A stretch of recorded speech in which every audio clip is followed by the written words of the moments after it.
Invierno de 1952. El amanecer apenas logra romper la oscuridad sobre el puerto helado de Severodvinsk, en el Mar Blanco. Las grúas permanecen inmóviles, cubiertas por una costra de hielo que brilla bajo la luz pálida del norte. En el muelle, un grupo de ingenieros y oficiales de la Marina Soviética se mantiene en silencio, mirando el esqueleto de un submarino diésel retirado del servicio. El metal está oxidado, agrietado por la sal y los años. El viento sopla con fuerza, llevando consigo el olor del combustible y la nieve. Entre ellos está Anatoly Alexandrov, capitán de segundo rango, de abrigo largo y gorra naval. Su rostro, curtido por el frío, tiene algo de impaciencia y de duda. Observa el casco del viejo barco con atención, no como un marinero que evalúa un navío, sino como un científico que mira un prototipo que ha fallado. Alrededor suyo, los hombres hablan de reparaciones, de nuevas unidades diésel, de presupuestos imposibles. Nadie parece mirar más allá del hielo frente a sus pies. Alexandrov rompe el silencio con una frase que se pierde entre el viento. ¿Y si el barco no necesitará subir nunca a la superficie? Las cabezas se giran. Uno de los ingenieros, un hombre mayor con el gorro ladeado, sonríe con ironía. ¿Qué está diciendo, camarada capitán? Hasta los peces tienen que salir del agua alguna vez.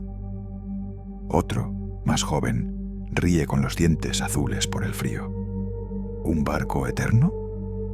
Eso no existe. Pero Alexandrov no ríe. Su mirada permanece fija en el mar helado, como si viera algo que los demás no pueden imaginar. Tal vez aún no existe, responde.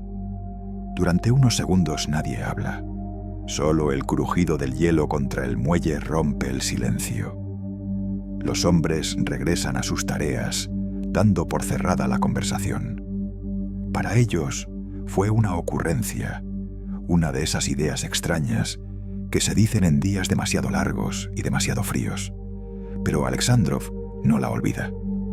Esa noche, de regreso en su alojamiento, escribe en un cuaderno de tapas negras una sola línea: submarino de energía atómica, inmersión ilimitada. Después cierra el cuaderno y apaga la lámpara. Años después, recordaría aquel momento como el instante en que comprendió que el océano era el único lugar donde la humanidad aún no había llevado el poder del átomo. Su pregunta, lanzada al aire helado de Severodvinsk, fue recibida con risas. Pero en ella se escondía la semilla de una revolución silenciosa. Una idea tan simple que parecía locura. Un submarino que nunca tuviera que respirar. Y con ella comenzó una carrera secreta que cambiaría para siempre la guerra bajo el mar. En los primeros años de la década de 1950, la Guerra Fría dejó de ser una carrera por territorios y se convirtió en una competencia por los límites del conocimiento. La superficie de la Tierra ya estaba repartida, el cielo vigilado y el espacio apenas un sueño. Solo quedaba un dominio todavía inexplorado, vasto y silencioso, el fondo del mar. Allí, bajo las corrientes heladas del Atlántico y el Ártico, las dos superpotencias comenzaron una nueva forma de confrontación. El océano se convirtió en el lugar perfecto para esconder lo impensable. En 1952, mientras Alexandrov seguía escribiendo ideas en su cuaderno, en el otro lado del mundo, la Marina de los Estados Unidos aprobaba un proyecto que cambiaría la guerra naval para siempre. El USS Nautilus, el primer submarino impulsado por energía nuclear. Era el resultado de la visión del almirante Hyman Rickover, un ingeniero tan obstinado como Alexandrov, que había convencido al Congreso de que la propulsión atómica era no solo posible, sino inevitable. En menos de 2 años, el Nautilus pasó de los planos a la realidad. Su reactor era compacto, seguro y capaz de alimentar al submarino durante meses sin necesidad de emerger. En enero de 1955, cuando envió su primer mensaje al mundo, Underway on Nuclear Power. La frase resonó como una advertencia. En Moscú, la noticia cayó como una humillación.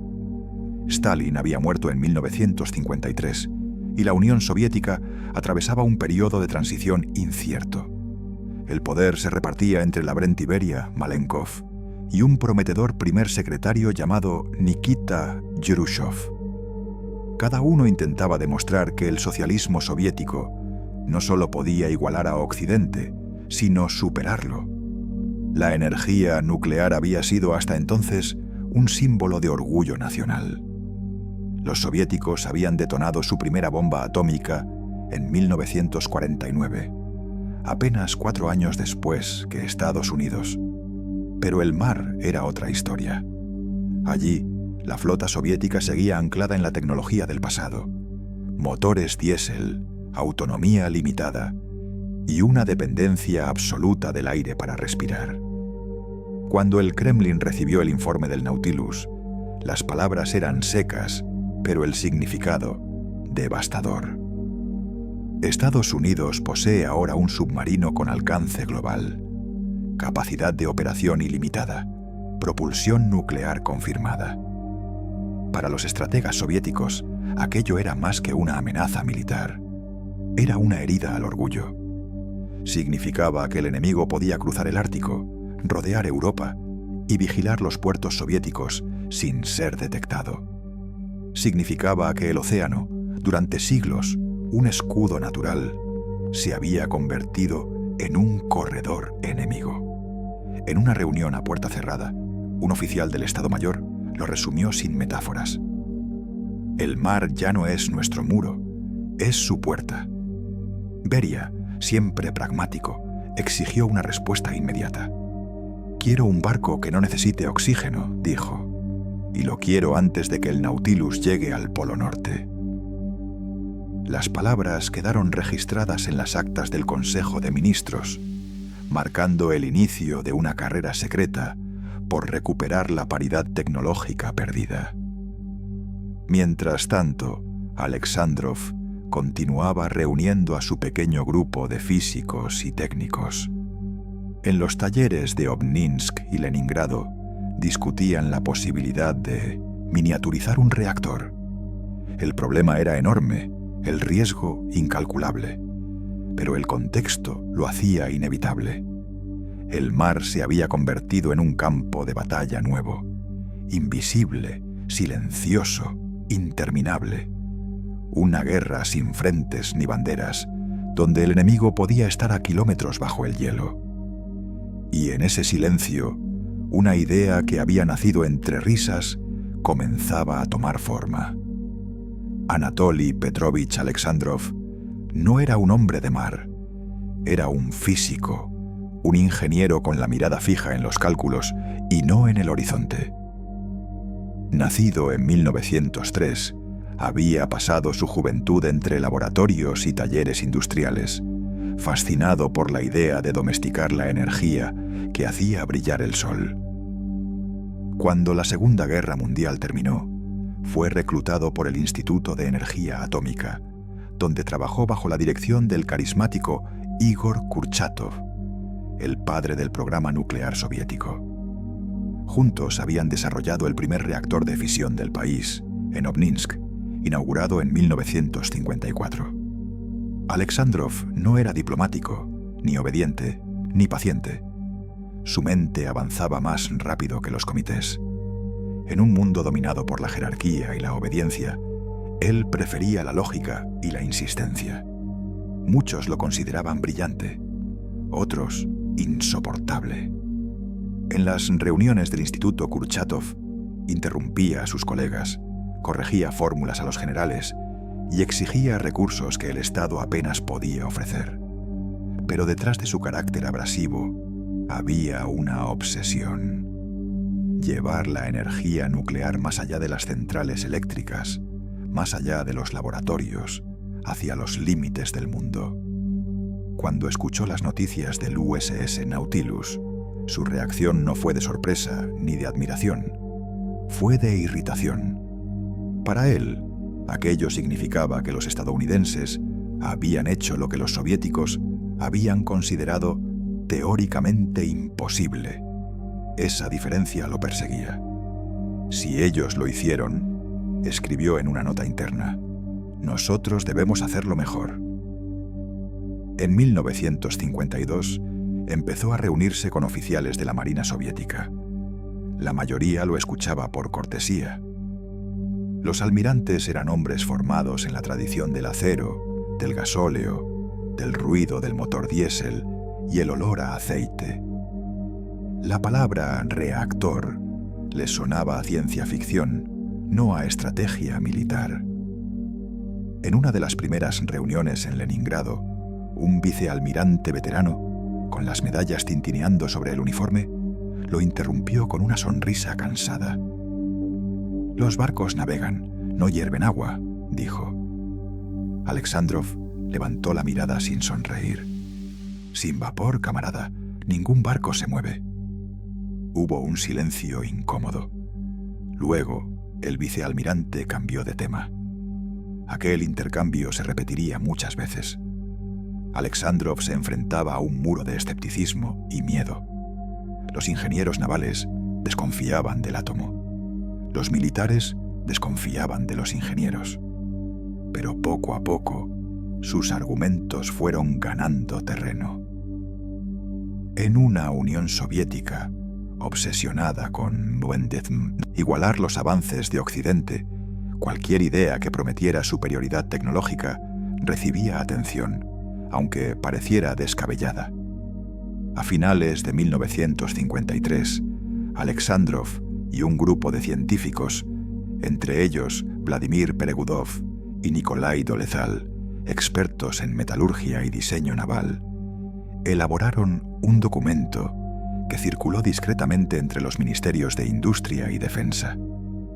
El texto proponía la creación de un submarino de propulsión nuclear, capaz de permanecer sumergido durante 90 días y operar a cualquier profundidad. Su nombre era provisional, Proyecto 627. Al principio el documento fue recibido con risas. Algunos lo llamaron el delirio atómico, otros una fantasía de laboratorio. Pero la risa comenzó a desvanecerse cuando el Nautilus estadounidense fue botado al mar en 1954. Entonces, la locura se transformó en urgencia. En 1955, Alexandrov fue convocado a Moscú. El nuevo líder soviético, Nikita Khrushchev, necesitaba símbolos de progreso, y la idea de un submarino atómico era perfecta.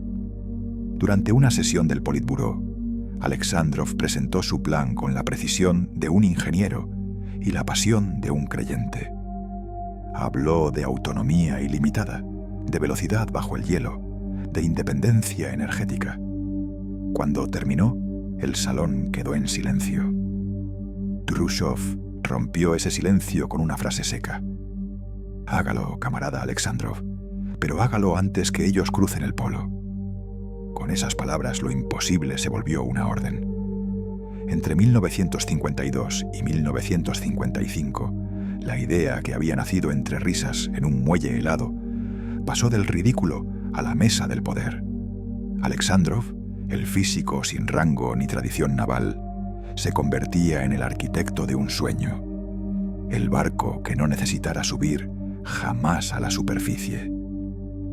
El proyecto había sido aprobado, pero el verdadero desafío apenas comenzaba. En los laboratorios del Instituto Kurchatov, en Moscú, los físicos se enfrentaban a un dilema que parecía irresoluble: construir un reactor nuclear tan pequeño y tan estable que pudiera caber dentro del casco de acero de un submarino. Nunca antes se había intentado algo semejante. En la superficie, los reactores estacionarios funcionaban en condiciones ideales: enormes, pesados, rodeados de escudos de hormigón y kilómetros de tuberías. Pero bajo el mar no habría espacio ni margen para el error. El corazón del nuevo barco debía ser compacto, silencioso y absolutamente confiable. Un fallo no significaría una avería, significaría una catástrofe radiactiva a cientos de metros de profundidad. Durante los primeros meses de 1954, los ingenieros de Alexandrov diseñaron decenas de configuraciones. Algunos proponían reactores de grafito, otros de agua pesada. Ninguno ofrecía el equilibrio necesario entre potencia y seguridad. El combustible debía ser uranio altamente enriquecido, capaz de mantener la reacción durante meses sin recarga, y el sistema de refrigeración debía funcionar incluso en las condiciones más extremas. Cualquier burbuja de aire, cualquier fuga mínima, podía causar una explosión. En los talleres experimentales de Obninsk, donde se realizaban las primeras pruebas, los resultados fueron desalentadores. En febrero, una válvula defectuosa permitió que parte del vapor radiactivo escapara al ambiente. Los técnicos lograron detener el proceso, pero uno de ellos, un joven ingeniero de apenas 27 años, inhaló la nube tóxica. Murió pocos días después. El informe interno describió el accidente con frialdad burocrática. Exposición excesiva a radiación ionizante durante operación de mantenimiento. Cuando la noticia llegó al comité, varios ministros exigieron la suspensión del proyecto. Era demasiado peligroso, dijeron. Innecesario. Alexandrov se negó. Convocó a sus colegas en la sala de reuniones del instituto. Había silencio. Las paredes olían a metal quemado y a miedo. «Camaradas», dijo con voz tensa, «si no arriesgamos, seguiremos respirando humo de diésel». Algunos lo miraron con desconcierto, otros con admiración. Nadie respondió. Él continuó. «El enemigo ya está bajo el hielo. Si fallamos, no será la ciencia la que haya perdido, sino la historia». Sus palabras cerraron la discusión. Las pruebas continuaron. Durante los meses siguientes, el equipo perfeccionó un modelo de reactor de agua a presión, más compacto que cualquier diseño previo. Utilizaba agua ligera como moderador y refrigerante, contenida en un circuito cerrado capaz de soportar presiones extremas. Las bombas eran pequeñas, pero de una precisión quirúrgica. Cada válvula se ensamblaba a mano. El blindaje biológico se diseñó con capas alternas de plomo y acero, lo bastante gruesas para contener la radiación, pero no tanto como para hundir el barco. En las noches más largas, Alexandrov permanecía en el laboratorio, repasando los cálculos una y otra vez. No confiaba en los informes, confiaba en los números. Sus colegas lo encontraban al amanecer, con la misma frase entre los labios. La energía está ahí, solo hay que enseñarle obediencia. A finales de 1954, el reactor prototipo logró mantener una reacción estable durante más de 100 horas seguidas. El equipo celebró en silencio. Nadie lo anunció a la prensa, nadie lo presentó al Estado Mayor. Solo los presentes sabían lo que habían conseguido. Habían encendido un sol en miniatura.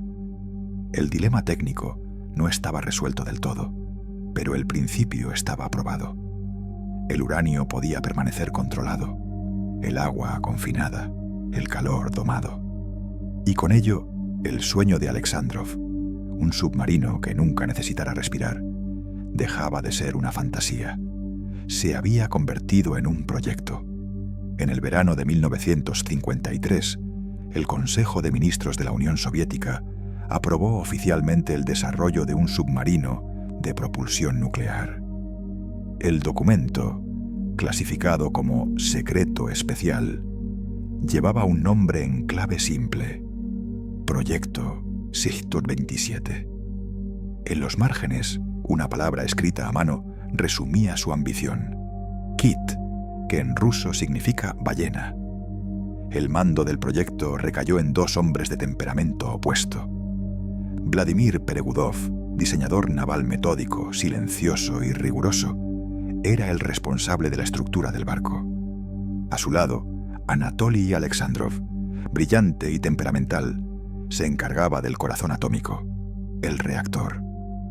Uno calculaba la forma del acero, el otro la del fuego. Entre ambos, la tensión era constante, pero la meta común los mantenía unidos. El objetivo era tan claro como inhumano: construir un submarino capaz de permanecer 90 días bajo el mar sin emerger, recorrer distancias intercontinentales y portar torpedos equipados con cabezas nucleares. No sería solo una máquina de guerra, sino un símbolo, un mensaje para Washington. El océano también podía pertenecer a Moscú. El reloj ya estaba corriendo. Al otro lado del planeta, el USS Nautilus se preparaba para realizar su primer viaje al Polo Norte.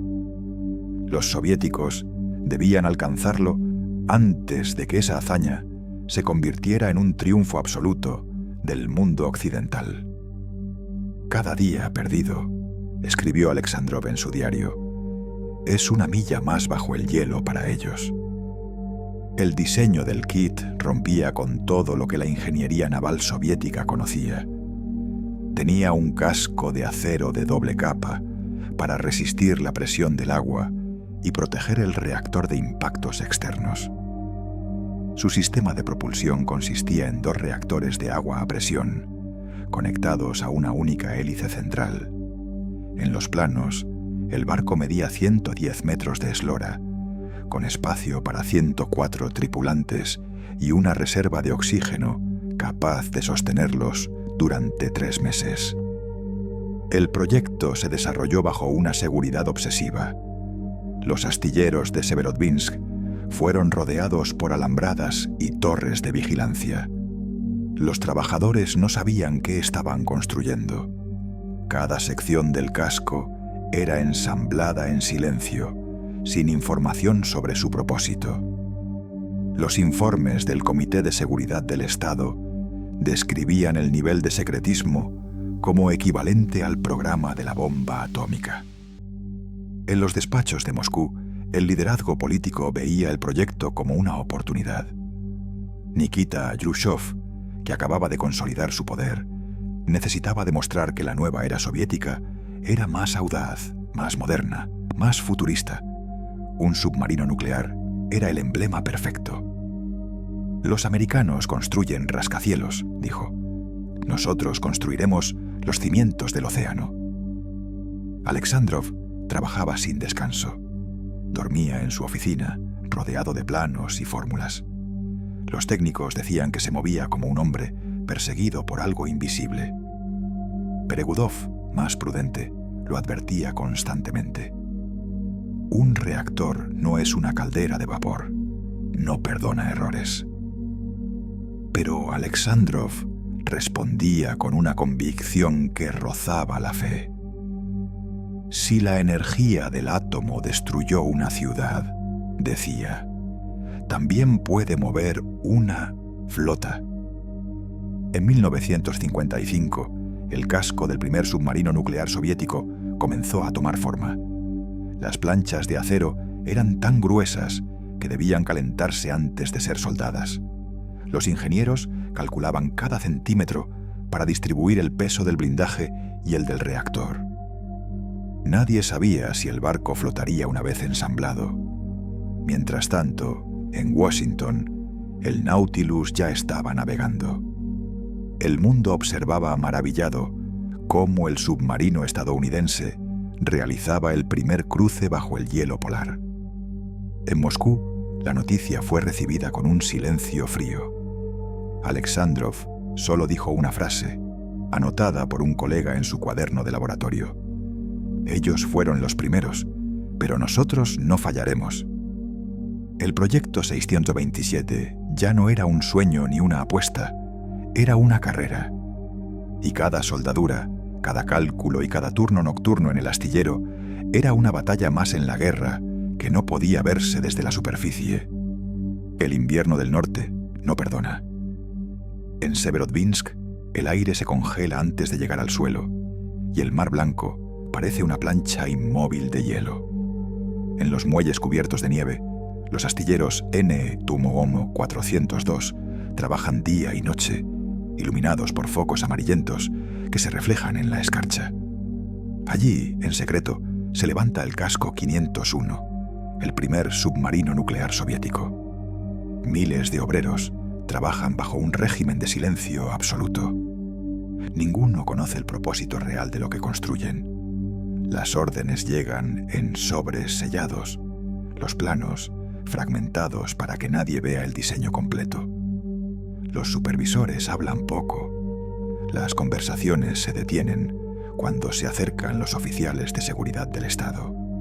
Para la mayoría de los hombres, el casco 501 es solo otro proyecto militar, pero los que están más cerca de la línea de montaje saben que no lo es. El metal que levantan no es común, y las piezas que transportan están marcadas con códigos desconocidos. El jefe de construcción, capitán de primer rango Frolov, es un hombre de mandíbula dura y voz ronca, veterano de los astilleros del Báltico. Cada mañana recorre el muelle con paso rápido, observando las grúas, los soldadores y las planchas de acero que van ensamblando el cuerpo del submarino. Su presencia impone respeto. Una noche, mientras inspecciona el taller principal, se detiene junto a un grupo de ingenieros exhaustos y dice en voz baja: «No estamos construyendo un barco, estamos construyendo credibilidad». Nadie responde, pero todos entienden. En esa frase se resume el peso del proyecto. Si el kit fallaba, no solo se hundiría un submarino, se hundiría la reputación de toda la ciencia soviética. Las condiciones de trabajo rozan lo inhumano. Las temperaturas caen por debajo de los 30 grados bajo cero. Las manos se agrietan y sangran dentro de los guantes. Las soldaduras deben realizarse bajo carpas calefaccionadas porque el acero se fractura con el frío. En cada turno se utilizan toneladas de electrodos y metros de cableado eléctrico. Los obreros trabajan por turnos de 12 horas, sin saber que cada remache, cada unión, está destinada a resistir no solo la presión del mar, sino el peso del fuego nuclear. Los ingenieros enfrentan desafíos inéditos. El blindaje biológico alrededor del reactor debe proteger a la tripulación de la radiación sin comprometer la flotabilidad. Alexandrov y Peregudov deciden una solución audaz: combinar plomo y agua en cámaras internas que sirvan tanto de aislamiento térmico como de contrapeso. El diseño es elegante, pero peligroso. Si una válvula se rompe, el agua radiactiva puede inundar los compartimientos. Cada decisión se convierte en una apuesta entre eficiencia y supervivencia. Los obreros no conocen esos cálculos. Solo saben que el material es distinto, más pesado, más denso. Los ingenieros lo llaman acero de reactor. Es un tipo especial de aleación, con bajo contenido de carbono y alta resistencia al calor. Cuando las chispas de la soldadura caen sobre el suelo congelado, parecen pequeños cometas extinguiéndose en la oscuridad. A veces, los hombres bromean entre ellos para romper la tensión. «¿Qué crees que será este monstruo?», pregunta un soldador. «Un barco para ir al infierno», responde otro sin levantar la vista. Mientras tanto, en Moscú, los informes semanales llegan al despacho de Yrushov con lenguaje cuidadoso. El ensamblaje del casco progresa según lo previsto. El sistema de contención ha sido probado. Los plazos permanecen inalterados. Pero entre líneas se esconde la verdad. El proyecto consume recursos, vidas y horas que nadie puede reemplazar. En uno de los talleres, una grúa se desploma durante el traslado de una sección del casco. 2 obreros mueren aplastados. El informe oficial se limita a una frase: accidente laboral durante operación rutinaria. Las familias nunca son informadas del verdadero propósito del trabajo por el que murieron. Al caer la noche, Frolov recorre el astillero envuelto en vapor. A su lado, Alexandrov observa el progreso del casco 501, una masa de acero emergiendo de la nieve, inmóvil, silenciosa, como si esperara un alma. «Parece una ballena dormida», dice el ingeniero.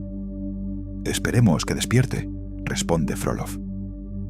Ambos saben que la mitad del trabajo aún está por hacerse.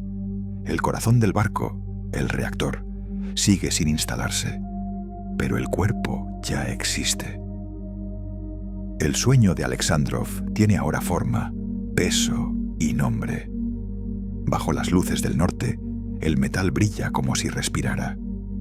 Los hombres del acero lo miran con respeto, sin comprender del todo que, en ese momento, están dando forma al arma más poderosa y silenciosa que la humanidad haya construido. Diciembre de 1957. El invierno cubre Severodvinsk con una capa de hielo de 1 metro. Dentro del astillero, el aire es denso, cargado de olor a aceite y a metal caliente. En una sala subterránea, protegida por muros de acero y plomo, un grupo reducido de ingenieros observa una consola llena de agujas, válvulas y manómetros. Es el primer reactor nuclear soviético diseñado para un submarino. Y esa mañana, después de 5 años de trabajo, está a punto de despertar. El silencio es absoluto. En una esquina, Alexandrov revisa los parámetros por última vez. Flujo de refrigerante, presión del circuito primario, temperatura de salida. Todo parece correcto. Nadie habla. Los hombres saben que un error, incluso el más pequeño, podría volar el recinto entero. En el registro oficial, aquel momento quedará descrito con lenguaje técnico y frío. Prueba de encendido controlado del reactor OK-150. Modelo de submarino, proyecto 627. Pero los que estaban allí recordarían otra cosa. La sensación de estar frente a un corazón, a punto de latir por primera vez. El jefe de turno, un joven ingeniero llamado Sokolov, mira el reloj. «Hora cero, camaradas», dice con voz temblorosa. Gira la palanca principal. La barra de control se eleva lentamente. Un zumbido grave llena la sala. El agua comienza a moverse dentro del circuito cerrado, vibrando con una fuerza nueva. Los instrumentos empiezan a responder. La presión sube, la temperatura también. Y de pronto, una aguja salta fuera de escala. El sistema de refrigeración muestra un descenso de flujo inesperado. Una válvula defectuosa reduce la entrada de agua al núcleo. En segundos, el calor aumenta. Si continúa, la reacción se descontrolará. Sokolov se vuelve hacia Alexandrov, pálido. Presión inestable, reactor sobrecalentándose. Por un instante el pánico se instala. Algunos retroceden. Uno alcanza el interruptor de apagado de emergencia. Alexandrov lo detiene con un gesto seco. «No, más flujo», ordena sin levantar la voz. «Pero la presión... Más flujo, ahora. No apagues el corazón cuando acaba de empezar a latir». Los técnicos obedecen. Abren las válvulas suplementarias. El agua fría entra en el circuito. El zumbido se convierte en rugido. Las agujas tiemblan, luego se estabilizan. La presión cae, la temperatura desciende lentamente. En el panel, la línea roja vuelve a su rango normal. El peligro ha pasado. Durante un largo minuto, nadie se mueve. Luego, un ingeniero murmura: «Reactor estable, potencia nominal alcanzada». Nadie aplaude, nadie sonríe. Todos saben lo que acaba de ocurrir. Una chispa contenida, una batalla ganada en silencio. Alexandrov se quita las gafas, las limpia con la manga del abrigo y observa los indicadores con una calma que solo ahora parece real. Por primera vez, el reactor nuclear de un submarino soviético funciona de manera autónoma. El calor de su núcleo mantiene en movimiento el circuito cerrado de vapor, alimentando las turbinas. En las tuberías, el agua hierve sin perderse, girando en un ciclo infinito de energía. No hay humo, ni fuego, ni ruido. Solo el murmullo grave de algo que parece vivo. Horas después, al anochecer, los ingenieros salen al muelle. La nieve cruje bajo sus botas. El horizonte, el casco del submarino K3, todavía sin nombre, descansa sobre el dique seco, inmóvil, esperando que su nuevo corazón sea instalado. Alexandrov se detiene frente a él, con las manos en los bolsillos. «Tiene energía infinita», dice en voz baja. A su lado, Frolov asiente. «Esperemos que también tenga paciencia». El reactor había encendido algo más que turbinas. Había encendido una era. A partir de ese día, el mar dejó de ser solo agua. Se convirtió en una extensión del átomo. Abril de 1958. Después de meses de preparación, el submarino nuclear K3, aún sin nombre oficial, se encuentra listo para su primera navegación de prueba. El muelle de Severodvinsk está cubierto por una neblina baja y fría. El aire huele a metal, a sal y a ansiedad. En la torre de mando ondea una bandera roja sin inscripción. A bordo, 104 hombres, la mayoría marinos diésel transferidos de otras unidades, miran con curiosidad los paneles eléctricos y las tuberías nuevas. Ninguno ha navegado nunca con un reactor bajo sus pies. El comandante Leonid Osipenko, un oficial metódico y reservado, recibe la orden de iniciar las pruebas de inmersión. Su voz suena firme, pero sus manos tiemblan levemente al dar la señal. Prepararse para inmersión. Reactor en potencia inicial. Los técnicos del compartimiento nuclear ajustan las válvulas. El zumbido grave del reactor se hace más profundo, como un corazón que empieza a latir con fuerza. Los manómetros se estabilizan. Los indicadores de presión marcan verde. El barco se sumerge lentamente, dejando atrás la superficie gris del Mar Blanco. A 100 metros, las luces externas se apagan. A 200, el sonido del mundo desaparece. A 300 metros, Osipenko toma el micrófono interno y pronuncia las palabras que quedarán registradas en el informe oficial. Profundidad 300 metros. Reactor estable. Los ingenieros intercambian miradas. En la sala de control, el aire es denso y cálido. Nadie dice nada. El silencio del mar se mezcla con el zumbido constante de las bombas de refrigeración. El K3 continúa descendiendo, probando su resistencia, su equilibrio, su alma. Durante las siguientes 72 horas, el submarino permanece bajo el agua, navegando sin detenerse, sin emerger ni una sola vez. El reactor mantiene una potencia uniforme. El consumo de oxígeno es controlado. La tripulación aprende a convivir con la idea de que la superficie ya no es una necesidad, sino una elección. Duermen, trabajan y comen rodeados de acero y silencio. Afuera, solo oscuridad líquida. El primer submarino nuclear soviético ha cumplido su promesa. Autonomía total. Al tercer día, Osipenko ordena el ascenso. El barco rompe la superficie con un gemido metálico. En la torre de mando, los oficiales se reúnen alrededor de una pequeña mesa improvisada. No hay champaña ni discursos, solo un termo de té caliente. Brindan con vasos de aluminio. Uno de ellos sonríe y dice: «Ahora navegamos con un sol dentro». Alexandrov, que ha permanecido en silencio todo el viaje, los observa desde la escotilla, con las manos aún manchadas de grasa del compartimiento del reactor. Sus ojos están cansados, pero no muestra emoción. Bebe un sorbo de té, lo deja sobre la mesa y murmura: «Ahora podemos desaparecer del mapa cuando queramos». Nadie responde. Las palabras son una constatación y una advertencia al mismo tiempo. Por primera vez en la historia soviética, existe una máquina capaz de sumergirse durante meses, cruzar los océanos sin ser vista y atacar desde cualquier punto del planeta. En el informe final de la prueba se lee una sola frase: propulsión nuclear confirmada, estabilidad térmica total, autonomía 72 horas. Pero lo que no decía el documento era lo que todos sentían. El mar ya no pertenecía a la naturaleza, ahora pertenecía al átomo. El éxito del K-3 no tardó en llegar a oídos del otro lado del océano.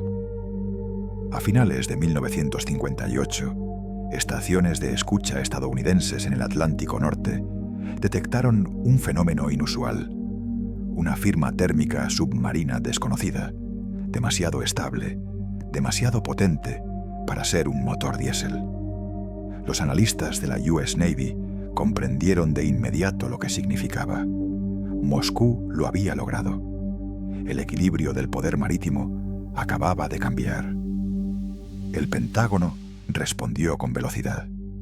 Los programas Polaris y Skipjack, hasta entonces proyectos experimentales, recibieron financiación ilimitada. En cuestión de meses, se aceleró el desarrollo de los primeros misiles balísticos lanzados desde submarinos y de una nueva generación de naves de propulsión nuclear. Por primera vez desde el fin de la Segunda Guerra Mundial, Estados Unidos había perdido la iniciativa tecnológica y no pensaba tolerarlo. En Moscú, la reacción fue triunfal. Nikita Khrushchev apareció ante la prensa rodeado de banderas rojas y oficiales condecorados. Con su tono característico, entre burla y desafío, declaró ante las cámaras: «Los americanos se ríen de nuestras botas, pero ahora deberán reírse bajo el agua. Es la venganza del ingenio soviético».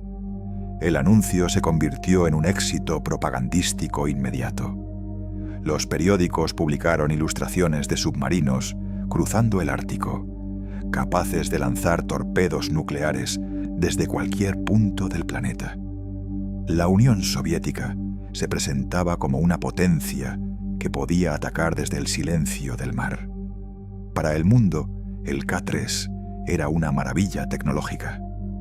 Para quienes trabajaban en él, era una máquina peligrosa y frágil. Bajo la superficie de la propaganda, la realidad era más oscura. El reactor del K-3 funcionaba, sí, pero sus sistemas auxiliares eran inestables. Las fugas radiactivas eran frecuentes. Las juntas se deformaban bajo la presión. El blindaje biológico filtraba calor hacia los compartimientos de la tripulación. Los hombres vivían en un calor constante, respirando aire saturado de humedad y polvo metálico. Durante una patrulla en el mar de Noruega, un cortocircuito provocó un pequeño incendio en el compartimiento eléctrico.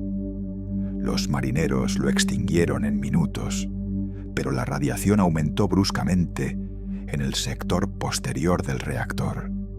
Nadie informó del suceso al mando central. En el informe oficial se escribió simplemente: anomalía térmica corregida. Alexandrov y Peregudov sabían que cada hora de funcionamiento del reactor era una victoria y una advertencia. El átomo había sido domesticado, pero no domado.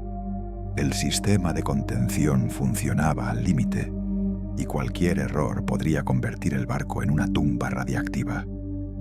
Aún así, las órdenes del Kremlin eran claras: patrullas más largas, inmersiones más profundas, más demostraciones.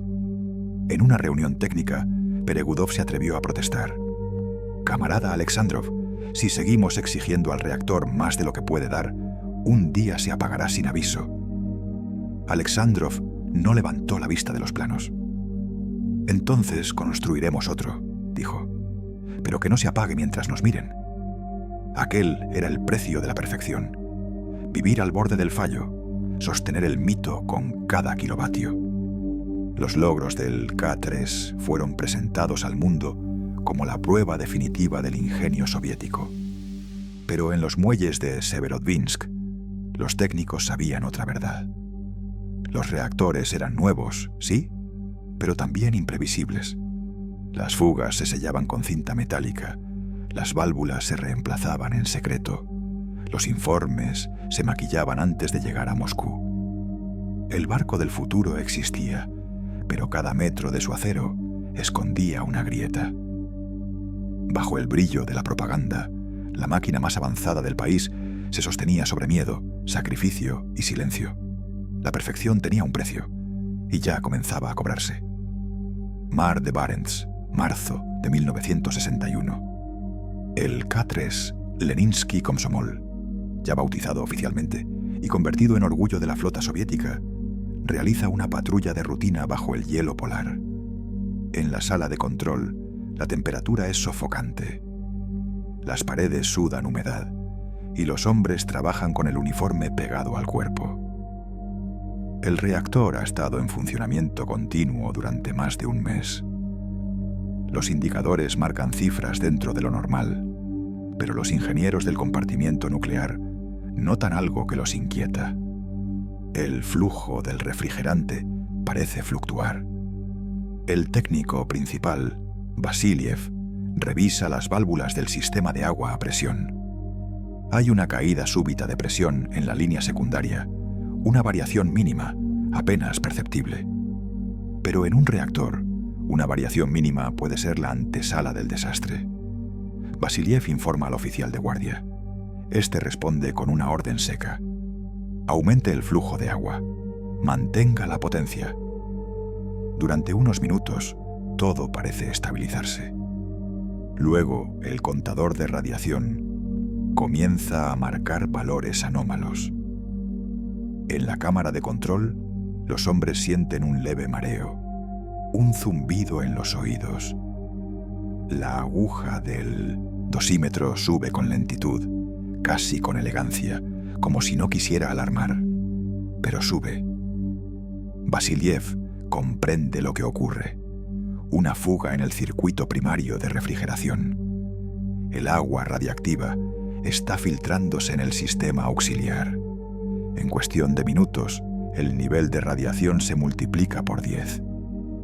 ¡Apagar el reactor!, grita uno de los oficiales. El protocolo exige esperar la autorización del comandante, pero ya no hay tiempo.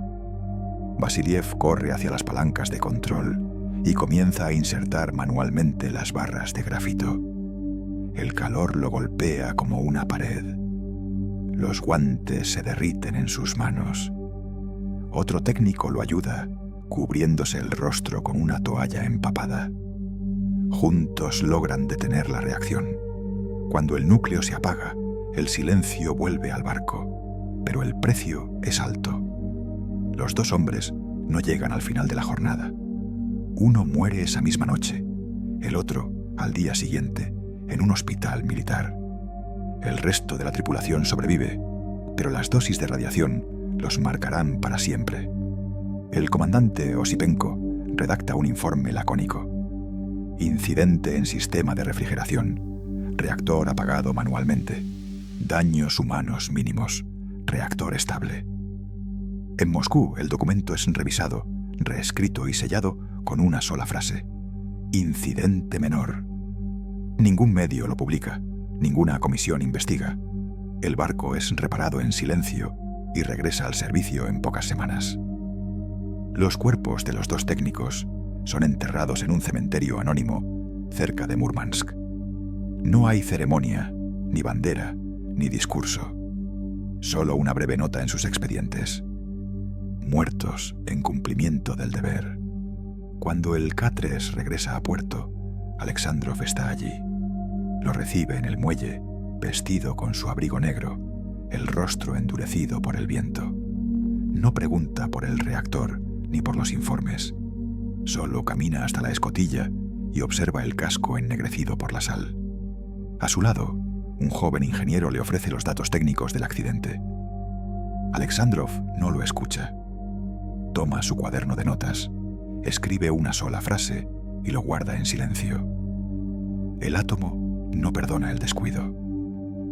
Durante esa noche, permanece en su oficina, revisando los esquemas del sistema de refrigeración, los protocolos de emergencia, las cartas de los astilleros. Nadie lo ve llorar. pero los testigos recuerdan que por primera vez parecía viejo. Sabía que la ciencia no había fallado, sino los hombres, y sabía también que tarde o temprano volvería a ocurrir. El K-3 volvió a navegar. La Unión Soviética lo celebró como un símbolo de poder, pero quienes trabajaban dentro de su casco sabían la verdad. Bajo el acero y el orgullo, el peligro era constante, invisible, inagotable. El átomo daba energía infinita, pero exigía una obediencia absoluta. El K-3, Leninsky Komsomol, no fue solo un barco, fue el comienzo de una era. Su éxito marcó el punto de inflexión en la historia naval soviética. A partir de su estructura, de sus aciertos y de sus errores, nacería una nueva generación de submarinos atómicos.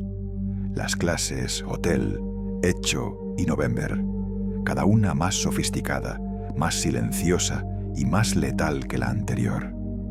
A comienzos de los años 60, el Ártico se convirtió en el nuevo escenario de la guerra invisible. Bajo los hielos, los submarinos estadounidenses Skipjack y George Washington compartían el mismo silencio que sus equivalentes soviéticos. Las aguas del Polo Norte, antes consideradas inhóspitas, se transformaron en una autopista de acero sumergido. Por primera vez en la historia, ambas superpotencias podían destruirse sin necesidad de abandonar el mar. La URSS había alcanzado la paridad estratégica con la Marina estadounidense. Los oficiales del Kremlin podían pronunciar la palabra equilibrio sin ironía. Los submarinos nucleares soviéticos patrullaban los océanos durante meses, invisibles al radar, capaces de emerger bajo el hielo para lanzar misiles de largo alcance. La doctrina de defensa del país cambió para siempre. Mientras tanto, Anatoly Alexandrov, el hombre que había imaginado lo imposible, fue nombrado director del Instituto Kurchatov. Se convirtió en la figura más influyente del programa nuclear soviético, aunque él nunca buscó protagonismo. En las ceremonias oficiales se mantenía apartado, de pie, con las manos cruzadas detrás del abrigo, escuchando los discursos de los almirantes que se atribuían su idea. Cuando los periodistas intentaban entrevistarlo, solía responder con frases breves, casi secas. En una ocasión, un joven reportero le preguntó cuál había sido el secreto del éxito soviético frente a los americanos. Alexandrov lo miró un momento antes de responder. Los americanos pensaron en velocidad, nosotros en supervivencia. Esa frase definía toda una filosofía. Para los Estados Unidos, la meta era alcanzar la máxima potencia, el máximo alcance, la superioridad técnica. Para Alexandrov, el objetivo era más simple y más profundo: construir algo que pudiera resistir, sobrevivir, continuar. Su obsesión nunca fue la gloria, sino la permanencia. El concepto de submarino de propulsión infinita pasó de ser una locura a convertirse en doctrina estratégica. En los mapas del Estado Mayor, las zonas de patrulla se ampliaron desde el mar de Barents hasta el Pacífico. El océano cerrado se convirtió en un territorio de guerra permanente. Bajo el hielo del norte, decenas de submarinos soviéticos comenzaron a operar en turnos rotativos. Cada barco llevaba a bordo no solo misiles, sino también la promesa de una disuasión invisible. El enemigo podía atacar, sí, pero nunca sabría desde dónde llegaría la respuesta.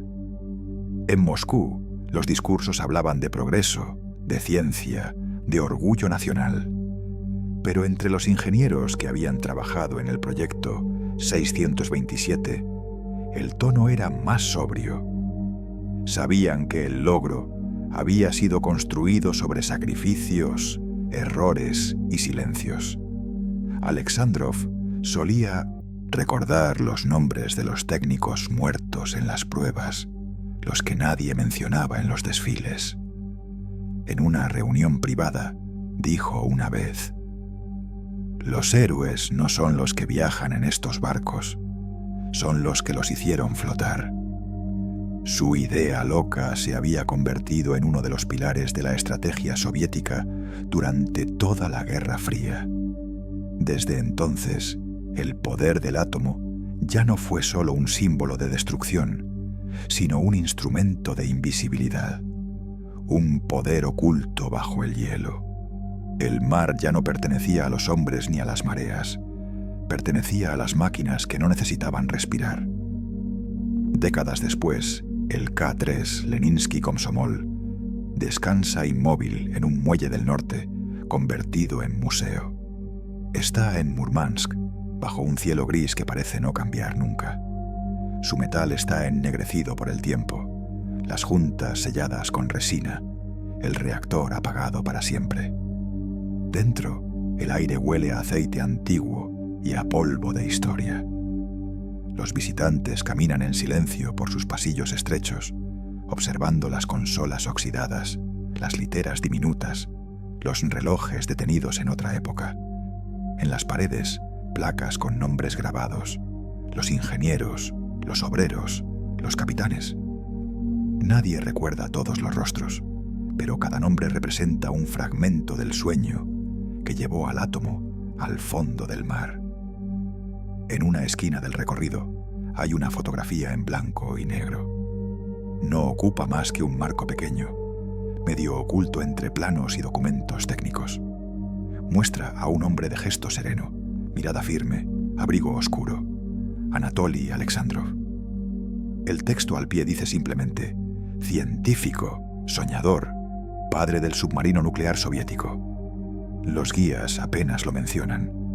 Algunos visitantes pasan de largo, pero los que se detienen frente a su retrato notan algo en su expresión: ni orgullo ni triunfo, sino la calma de quien supo que su mayor victoria no era visible desde la superficie.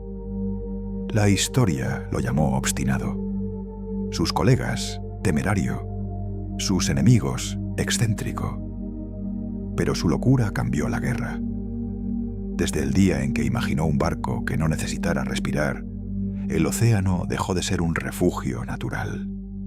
Se convirtió en el nuevo campo de batalla, donde las fronteras no se ven y los enemigos no se encuentran.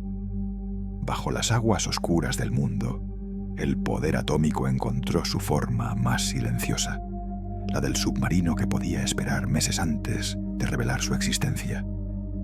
El K-3 fue el primero, pero detrás de él vinieron muchos más. Algunos navegaron sin incidentes, otros no regresaron nunca. Cada uno, sin embargo, llevaba dentro una herencia común: la idea de Alexandrov, su fe en que la ciencia podía vencer al miedo, su creencia en que el átomo podía servir no solo para destruir, sino para sostener. Hoy, el mar que rodea Murmansk parece tranquilo, pero bajo su superficie todavía se mueven los descendientes del Kit. Máquinas invisibles que cruzan las corrientes sin dejar rastro, recordando que la humanidad aprendió a esconder su poder más terrible bajo la quietud del agua. El mar no volvió a ser el mismo, y bajo sus aguas la humanidad aprendió a esconder el fin del mundo.